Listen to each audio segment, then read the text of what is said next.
Hola, ¿cómo estás? Dios te bendiga muchísimo. Estamos comenzando nuestro tiempo devocional, hoy 25 de octubre. El devocional de hoy se titula La verdadera guerra espiritual y el texto que vamos a leer es Efesios 6:12 y dice así: Porque no tenemos lucha contra sangre y carne, sino contra principados, contra potestades, contra los gobernadores de tinieblas de este siglo, contra huestes espirituales de maldad en las regiones celestes. El apóstol Pablo plantea en el libro de Efesios que hay una guerra que pelear, pero no es una guerra contra personas. Por eso dice que la lucha no es contra sangre y carne, no es una guerra física. Los enemigos no son las personas que nos rodean. Pablo aquí deja muy claro quién es el enemigo. El enemigo son los principados, las potestades, los gobernadores de las tinieblas y las huestes espirituales de maldad. Está bien, ¿no? Hay todo un sistema organizado, jerárquico, que gobierna en las tinieblas y que son los verdaderos enemigos de la iglesia. Y son enemigos contra los que la iglesia debe pelear. Y para pelear correctamente debe conocer cómo pelear contra ellos y cuál es la manera de enfrentarlos. Amén. Y para eso yo quiero que recuerdes lo que dice 2 Corintios 10:4. ¿Sí? 2 Corintios 10:4 dice que las armas de nuestra milicia no son carnales, sino poderosas en Dios para la destrucción de fortalezas. Y pensando en este pasaje, es que vamos a leer a MacArthur y vamos a dejar que él nos guíe a través de estas ideas que estamos mencionando para entender cuál es la pelea y la verdadera guerra espiritual de todo creyente, de la iglesia, ¿sí? Como conjunto. MacArthur dice, ¿qué es lo que Pablo está diciendo en 2 Corintios 10:4, lo que acabamos de leer? Y la respuesta la da claramente en el versículo siguiente, en el versículo 5. Ahí Pablo dice, derribando argumentos y toda altivez que se levanta contra el conocimiento de Dios. ¿Está bien, no? Primero dijo que nosotros tenemos armas para destruir, armas dadas por Dios, para destruir la fortaleza que Satanás ha levantado y que está en pie hoy día. Y para destruir esa fortaleza hay que derribar los argumentos y la altivez que se levanta como una fortaleza justamente contra el conocimiento de Dios. Hermanos, si la fortaleza de Satanás no cae, Dios no puede ser conocido verdaderamente por las personas. ¿Y en qué consiste entonces la fortaleza de Satanás? A veces hemos entendido que pelear con Satanás, la verdadera pelea, tiene que ver con reprender a los demonios, con entrar ahí en una batalla no mística, espiritual, con exhibir el poder de Dios y ver que las personas se manifiestan y caen al piso y gritan y no todo lo que nos hace recordar, por ejemplo, los encuentros de Jesús con el endemoniado gadareno, por ejemplo, y con tantos otros. Pero la verdad es que la fortaleza de Satanás no es esa. No tiene que ver con las personas que están bajo su control. Esos son casos graves, pero que responden justamente a que la fortaleza de Satanás se levantó en pie en sus vidas. Y tiene que ver con esto, con los argumentos, con los pensamientos. Fíjense que la palabra griega, ¿no? Cuando Pablo dice argumentos, la palabra que usa es logismos, ¿sí? Logismos, de donde viene la palabra lógica, ¿sí? Logismos significa opiniones, cálculos o razonamientos. ¿Está bien? Esa palabra solamente se encuentra otra vez en el Nuevo Testamento en Romanos 2:15 y está traducida ahí como pensamientos. ¿Sí? razonamientos o argumentos o pensamientos. ¿Qué quiere decir? Que este es el proceso de racionalización que una persona hace para poner excusas delante de Dios. O sea, para poner claro todo esto, la fortaleza en la que Satanás se hace poderoso tiene que ver con los pensamientos o las ideas que coloca en la mente de las personas. Si nosotros salimos a reprender a los demonios y trabajamos mucho en esa área, hay mucha gente que trabaja mucho en esa área, pero no atacamos los pensamientos, las ideas que gobiernan a esas personas tal vez tengan una experiencia espiritual liberadora, entre comillas, pero van a terminar volviendo a su antiguo estado y cayendo, tal vez incluso en una destrucción mucho peor, a causa de no reemplazar los pensamientos y las ideas y las opiniones que lo llevaron a ese estado anterior. ¿Te das cuenta de lo que hablo? ¿Por qué una persona está tan destruida? Porque piensa como piensa. Porque ha abrazado ideas equivocadas, mentiras que Satanás ha colocado en su corazón. La fortaleza que hay que derribar es una fortaleza ideológica, una fortaleza de pensamiento. Está bien, ¿no? ¿Qué es lo que Pablo está diciendo?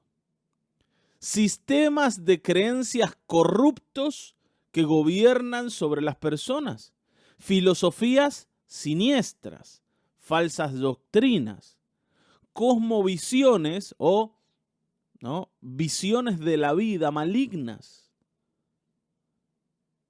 Y ahí podés poner cualquier otro sistema masivo de falsedad, cualquier pensamiento que gobierne sobre las personas y lo lleve a la destrucción. Esto es lo que el Evangelio debe atacar.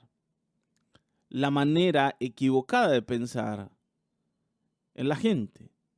Si nosotros no vamos en contra de esa fortaleza, no vamos a hacer nada para ayudar a las personas que están bajo el dominio de Satanás. ¿Está bien, no? Y si luchamos por la verdad, las fortalezas que necesitamos demoler son los bastiones de mentiras, malos pensamientos, ideas malignas, opiniones falsas, teorías morales y falsas religiones. ¿Está bien, no? Si luchamos por la verdad, tenemos que ir en contra de la mentira. Para decirlo claramente, ¿cuántas mentiras has aceptado en tu vida? ¿Cuántas creencias erradas todavía persisten en tu vida? Si vos ves que estás bajo esclavitud en algún área, es porque hay mentiras que todavía no se han descubierto como mentiras. Y están allí y te están gobernando la vida. El Señor Jesús decía, y conoceréis la verdad, y la verdad os hará libres. ¿Qué te va a hacer libre? La verdad. Entonces, saber la verdad es el primer paso para la libertad. Yo no puedo ser libre mientras vivo gobernado por una mentira.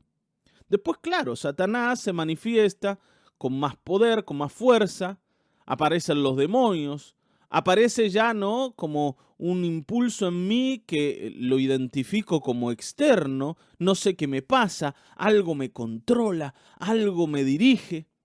Y siento que ese es el problema y busco a alguien que me ayude, que me saque esto de adentro, sin entender que mi verdadero problema no es lo que me pasa, que es simplemente la manifestación de la verdadera enfermedad, que es la mentira que yo he creído y se estableció en mi corazón como verdad. Hay una mentira disfrazada de verdad dentro mío, en mi mente, y tiene que ser destruida. ¿Está bien, no?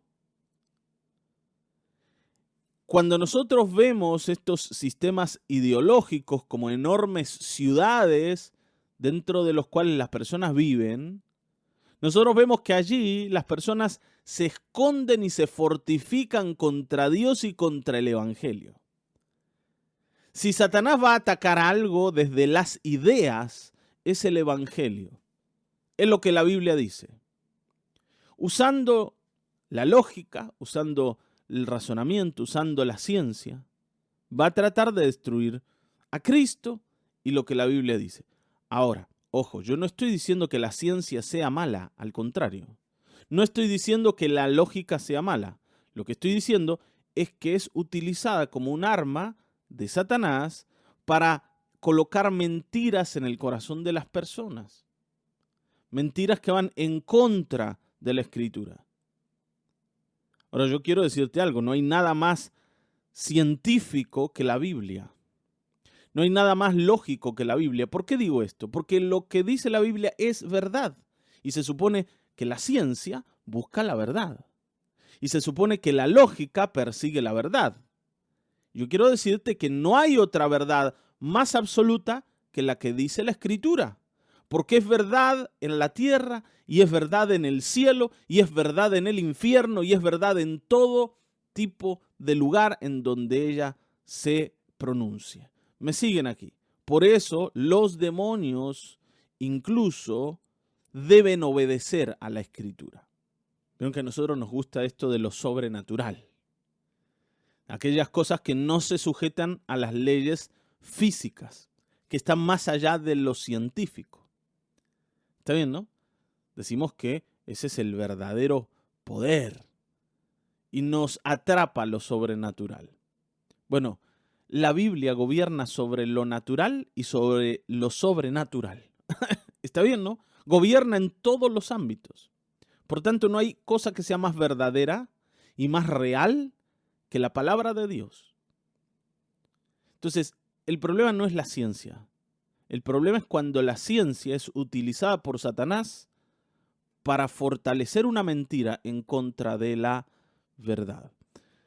Así que la guerra espiritual, como Pablo la describe, es ideológica, no tanto mística. ¿Me seguís acá? Ideológica. Nuestros enemigos son demoníacos, pero nuestra guerra contra ellos no se hace echándolos al infierno, mandándolos al abismo, reprendiendo, gritando, haciendo alarde de poder. ¿Está bien? No se hace de esa manera, no se hace proclamando una autoridad superior a la que ellos tienen. Cuando hablamos de guerra espiritual, tenemos que entender que debemos atacar y demoler las mentiras que Satanás ha colocado en el corazón de las personas, en el pensamiento de la gente. Debemos destruir su fortaleza ideológica, que tiene que ver con que la gente se abrace a las mentiras. Así que hoy entendamos esto de la manera correcta.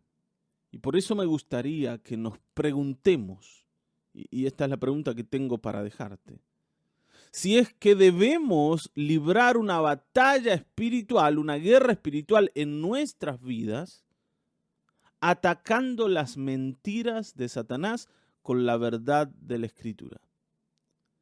Hay mentiras que todavía viven en vos y que necesitan ser descubiertas y quitadas de allí. ¿Te diste cuenta de que la Escritura está tratando de cambiar tu manera de pensar en algún punto? ¿Estás luchando con alguna idea de la Biblia que se contradice con tu manera de vivir? ¿Está bien, no? Vamos a analizarnos. Y si descubrimos que hay mentiras que sacar del corazón, hagámoslo, aceptando que lo que dice la palabra de Dios es la única verdad que lo gobierna todo y también debe gobernar tu vida y mi vida. Amén. Yo te mando un saludo grande, un abrazo. Espero que el Señor te bendiga muchísimo y volver a verte mañana, donde vamos a estar otra vez reunidos alrededor de la palabra del Señor.